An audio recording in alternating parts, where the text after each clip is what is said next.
sustainability is we're real fond of acronyms. Like, we mentioned LEED, LEED certified building. That's LEED stands for L-E-E-D, and this is an important part of the class, but leaders in environmental efficiency design, I think it is. But a lot of times you get so used to using all these acronyms that you forget what they even stand for, which is a little bit challenging sometimes.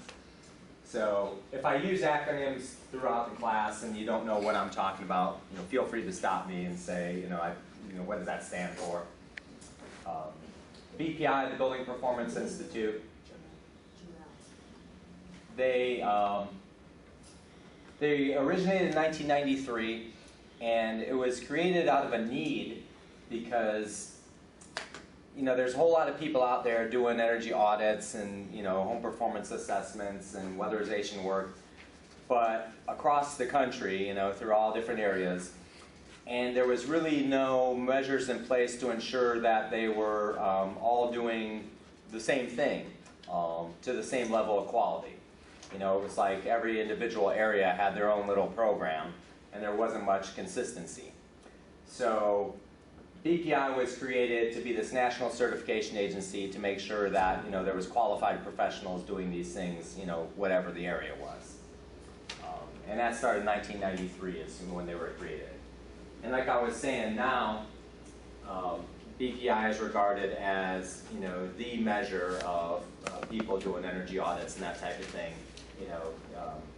If you're going to be in this business, sooner or later in some part of the country, people are going to want to see your BPI card. It's sort of like the driver's license saying that you're qualified to do this kind of work.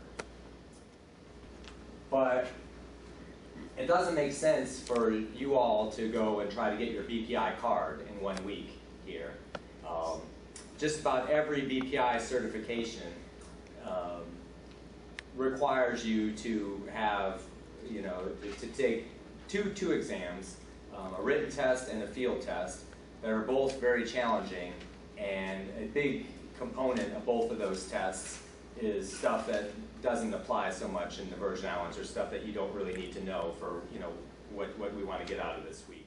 Just a few words. If we wanted to have everybody get BPI certified, we would have to spend almost all of our time going in depth on things that you're not going to be using regularly in your real life afterwards. And that's why we're going with this certificate of knowledge here.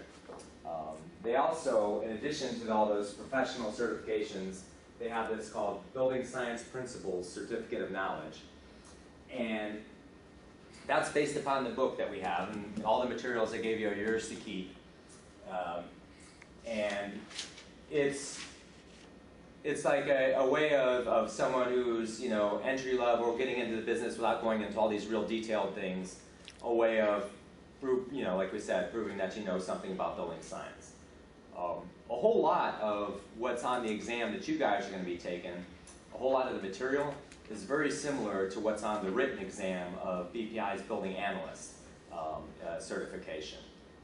There's other stuff in the building analyst, and it's more detailed, but what we're learning this week is very similar to one of the exams for one of the BPI certifications called building analyst. Side effects of that is a lot of the materials and some of the infrastructure designed to support this industry still has the northern bias to it. And I don't even think that, like BPI is based out of New York. And slowly, they're finally starting to understand that, a lot of their stuff and the way they present things is more geared towards, places where there's winter and snow and that type of thing. This gives us grief even in Georgia. And we, Southface, I travel all around. It gives people more grief in Florida, and gives us some grief down here in the Virgin Islands. As we get even further south in the climate zone 1. And then you can go there and talk about all the kinds of things we do. I want you to understand too that I'm BPI certified. I'm BPI proctor. Southface is a BPI test center, but I actually don't work for BPI.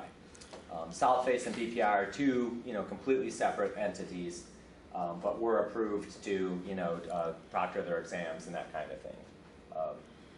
But, if you're really interested in BPI And the best, you can contact us and we can help you, but you can also go directly to BPI. Likewise, at the end of the week, when we set everybody up for their exams, you're going to be creating an account at BPI and have your own direct link to them. And you're going to create an online portal with the username and password and that kinds of things. And you can log into your information through BPI.